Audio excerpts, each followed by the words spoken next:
Hi, my name is Mark Orr, and again, I'm a certified financial planner. And today's lesson is going to talk about a very important concept, a concept that can make a big difference in your financial success. It's the concept of simple interest versus compound interest. Said another way, how can you borrow money at 5% and invest money at 5% and make any money? Doesn't make any sense.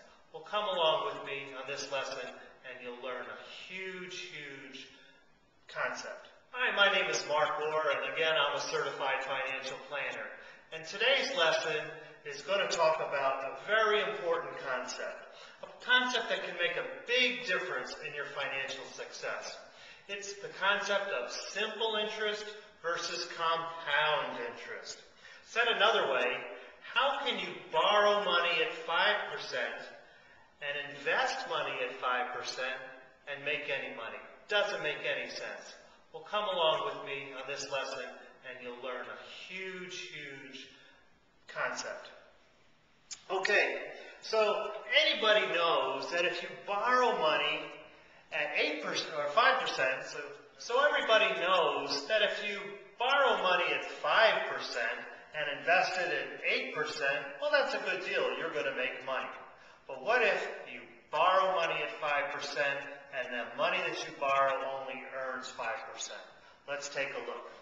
Okay, so over here, we're going to borrow $100,000, and it's going to cost us 5% interest. All right?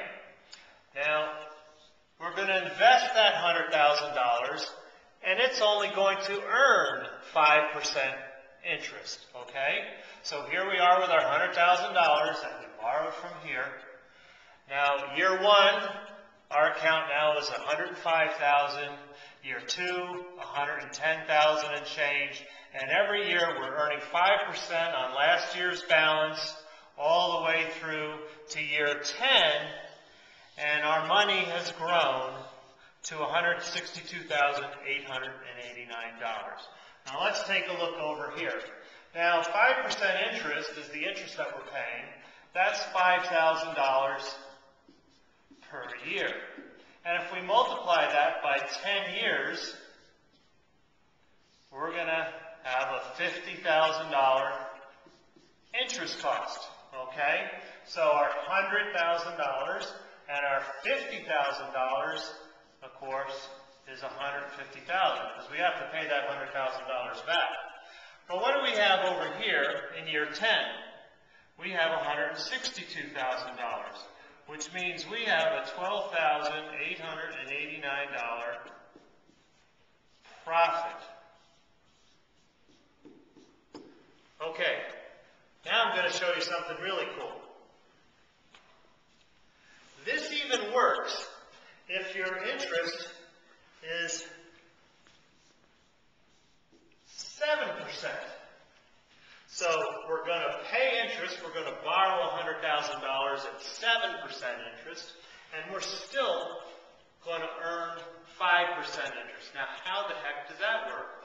Well, I don't have to do these figures again. They've already been done. But let's just extend this out 1 year.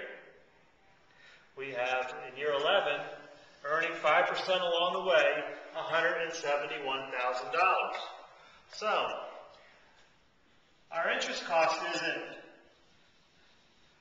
$5,000 a year anymore. It's $7,000 a year because we're paying interest at 7%. So, over a 10-year period of time, that's $70,000. Okay? So our total, we have to pay back to $100,000, is $170,000. Well, look where we are in year 11. We paid interest at 7%. We earned 5%, and right now we have a $1,033 profit. So you can absolutely pay a higher interest than you've earned and still make a profit.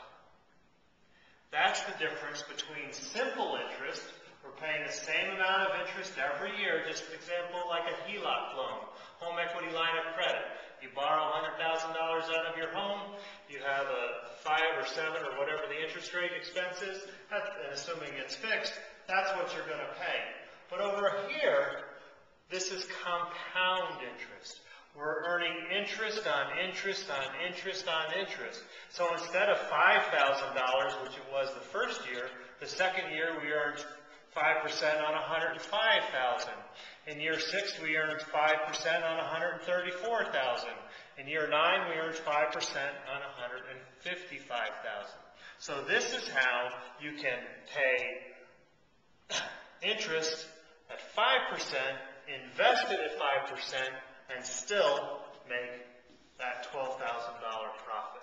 So what about taxes? Okay, because in the real world, we pay interest and we earn interest at 5% or whatever it is.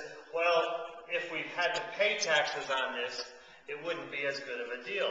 And that's why I like to work in an environment of either tax-deferred or tax-free interest. Now, if it was up to me, I don't want to delay paying my taxes. I don't ever want to pay them. That's why I like tax-free. On the other side of the coin, what if our 5 or 7% interest rate that we're borrowing at, what if that could be tax deductible? There are certain situations where, for example, if we borrow from a home, that the interest that we pay is tax deductible. So our 5% or 7% interest, let's call it $5,000 interest. And if we're in the 20% tax bracket, which most of us are in a much higher bracket than that,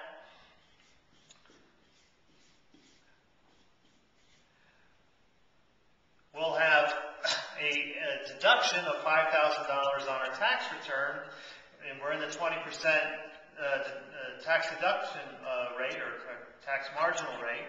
This leaves us a cost of $4,000, which means our cost is only 4%. Now, if we can pay 4% after tax and earn 5%, we're even better than our $12,000 profit